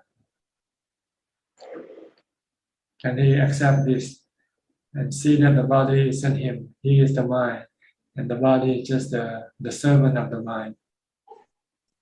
So when the body dies, the mind doesn't die with the body. The master doesn't die with the servant.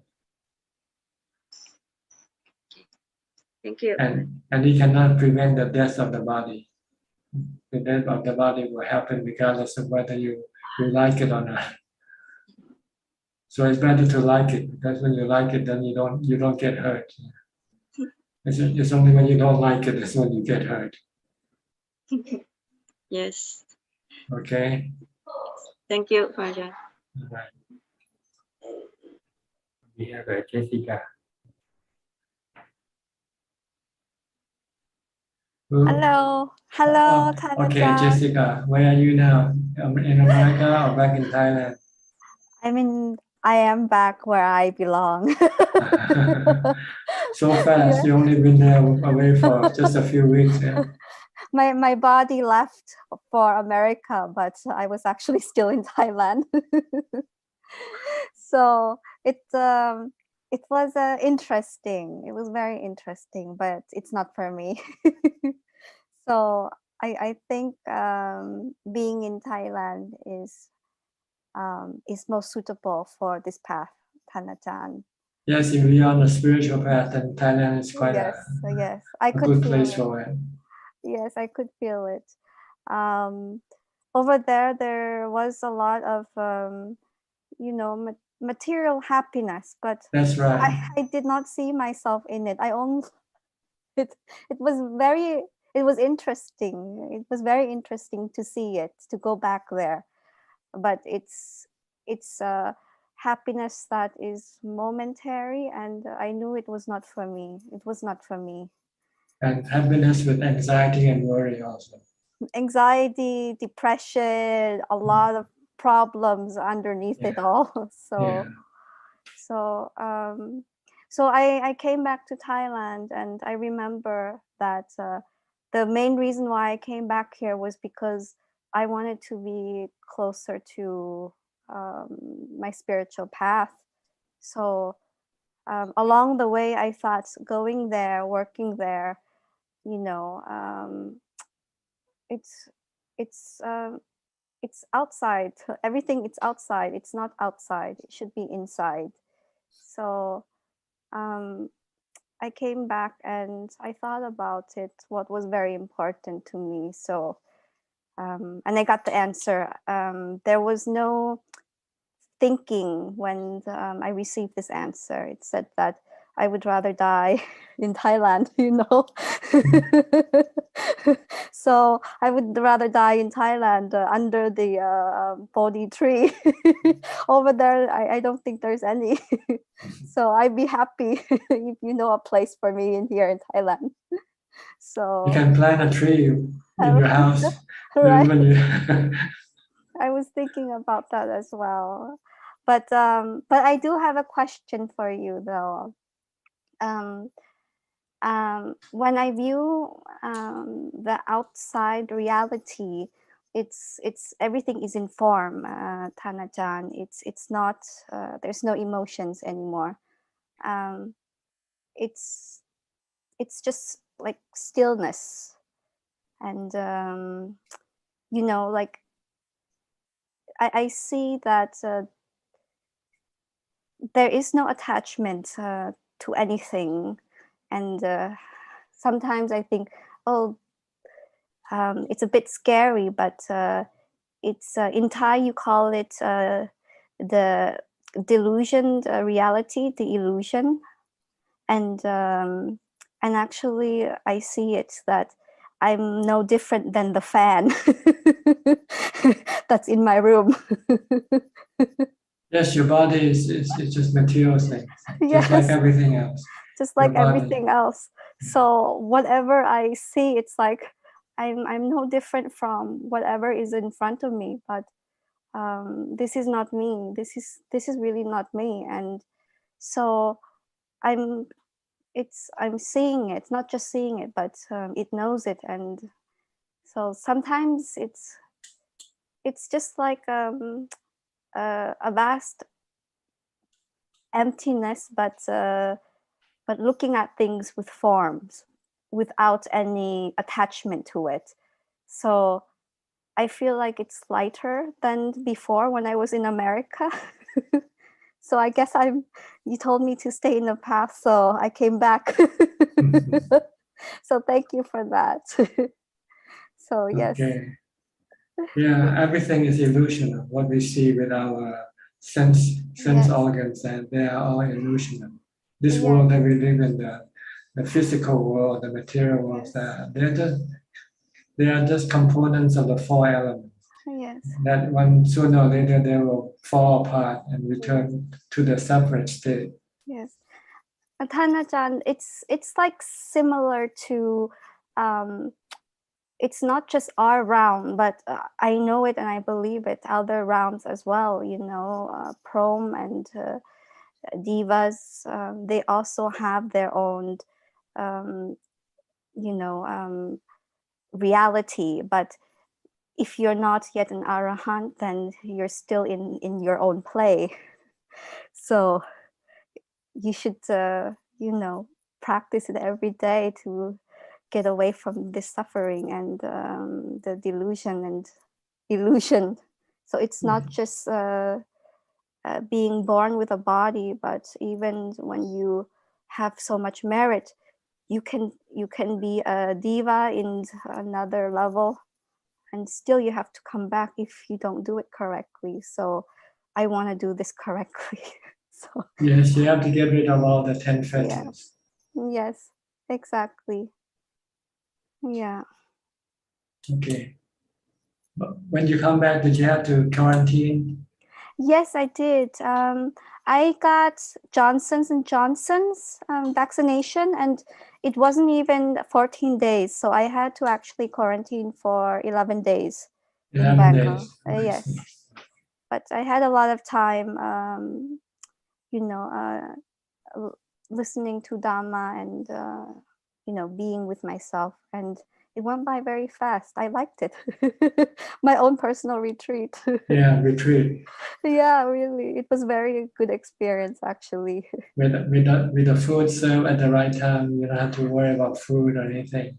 Yeah, exactly. And, everything went well. Everything was good. So right when I got out of the quarantine, I forgot where I lived. I only remember where the temple was. So what I did was I got discharged from the quarantine, and I went to a retreat in Nakhon Pathom for 4 days. So so right after I got here, I actually went to the temple. So that felt very, very nice. But I think the temple is not a place. The temple is always within. If you have a heart that is a temple, you can take it anywhere. So I believe in that. So thank you, Ajahn. Okay, welcome back. Yes, thank you. Okay, you can come by whenever you want. I will. I will. I have a Okay. lot of questions for you. All right. Thank you. Okay. Anybody else? Next, we have 9 minutes left. Kenneth. Kenneth? Yes, he just come in. Hello, Tanajan. Sorry. Hi, I'm you late. just came in late, huh? Just came in. Yeah, sorry, I'm late. I don't have any questions. I just had a day of examination, so. I see. No question, just want to say hello. I think, Tanajan, maybe you should organize an exam sometime for the class, and then. You have to do your own exam. Everyone have to have their own exam, and they have to know when they want to take them. This is something that I cannot put it for you. You have to ask yourself, am I ready to take the exam yet? Yeah, I know this. Thank you, Tanajan. Okay. Sunan, always last. Hello, Ajahn. Nice to see you again. Okay, any question? Yeah, I just had a random question.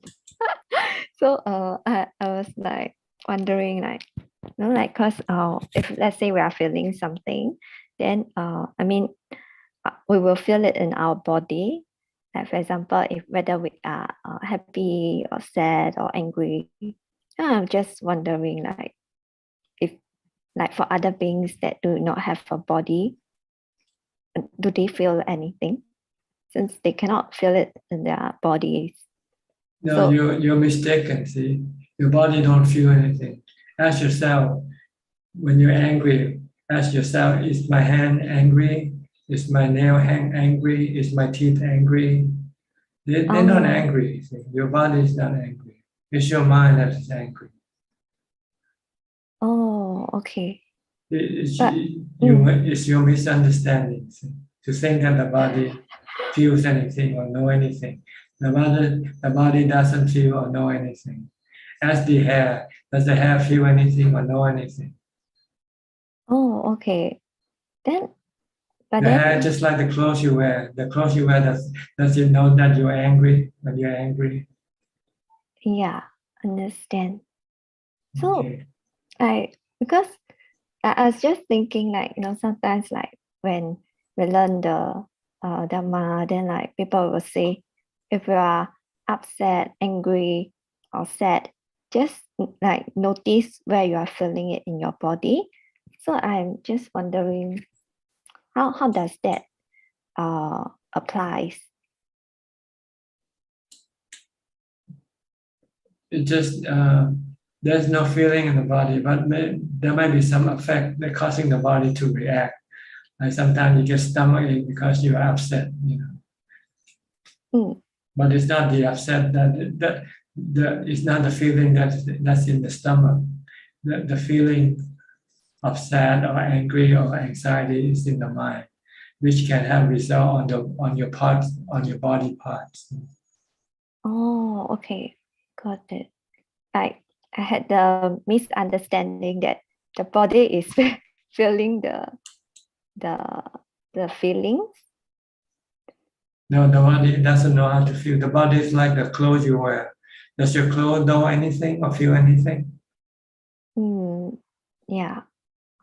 Okay. Does the spectacle know what you see? It doesn't know what you see, right? Yeah. The eye doesn't know what it sees either.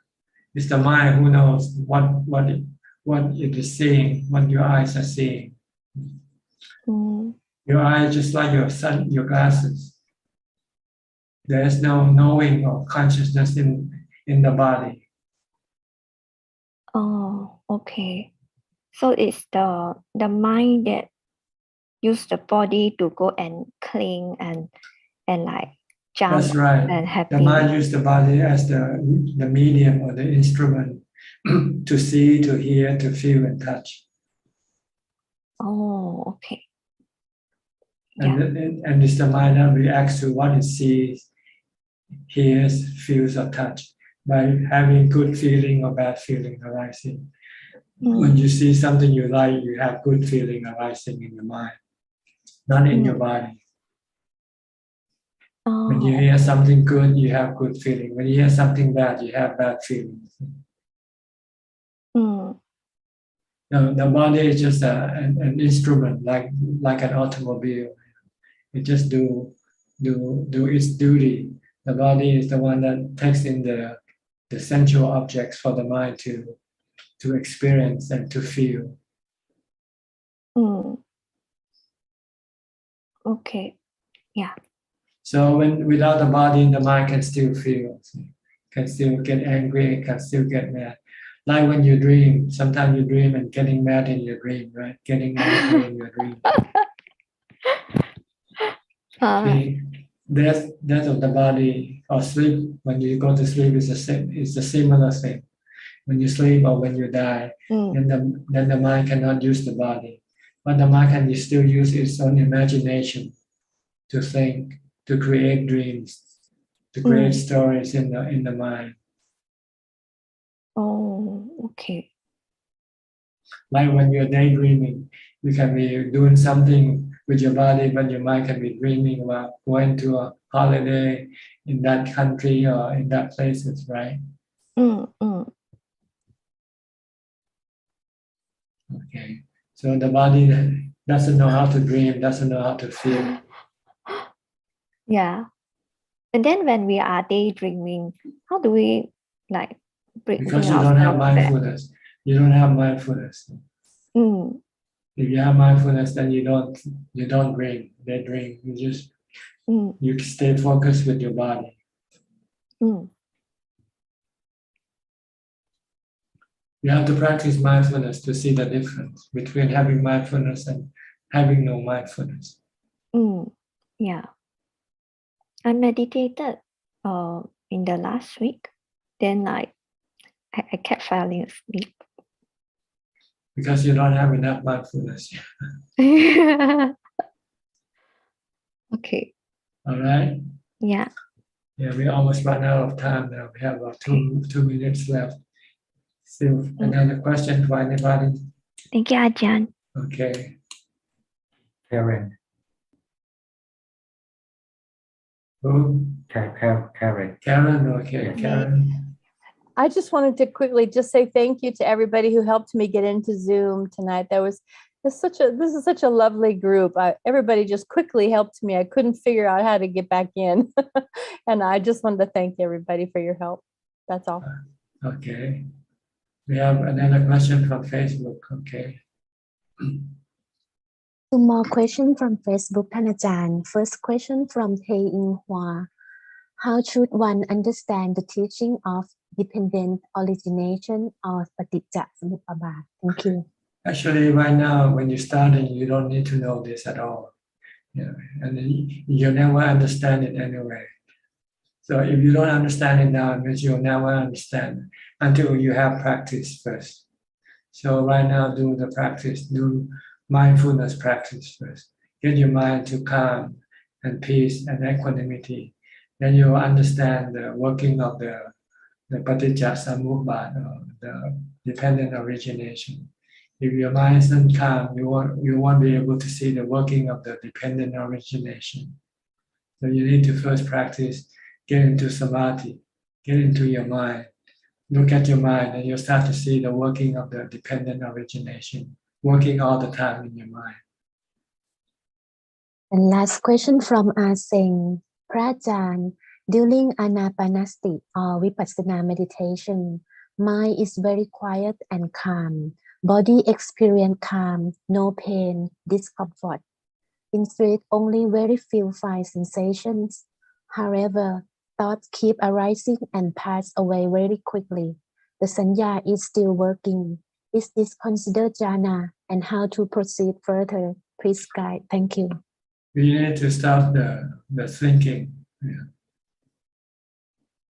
Then you get to the fourth jhana when you stop thinking. But your feeling and your perception is still working. And you have to progress up to the higher level of jhana to eventually come to the cessation of perception and feeling. We call this the Nirodha Samadhi, the highest one. But it's not necessary for the practice of vipassana. Or you want to stop thinking and be able to control your thinking. When you come out of your jhana, you want to direct your thinking to the path of anicca, dukkha, anatta. Right now, your thinking wants to go to the path of cravings, craving for sensual pleasure, craving for being, and craving for not being. So you want to redirect the direction of your thinking to think in terms of anicca, dukkha, anatta. But before you can do this, you have to stop it first by focusing on your breath when you meditate. Okay, I think that's about all for tonight. Unless anybody have some urgent question that need to be answered. If not, I will call this meeting to an end. Thank you very much for your participation. Enjoy your presence, and I hope that you can benefit and help you advance in your practice. In the meantime, please be safe, be happy, be mindful, and keep on practicing. If all goes well, I'll see you again next Tuesday. Thank you and goodbye. สาธุค่ะ Sadhu, Sadhu, sadhu. Sadhu. Thank you, everybody. Thank you, everyone. Bye bye. Bye. Thank you, everyone. Thanks, Bye. Amin. Bye bye. Bye. Thank you คุณลา Thank you ขอบคุณครับคุณลา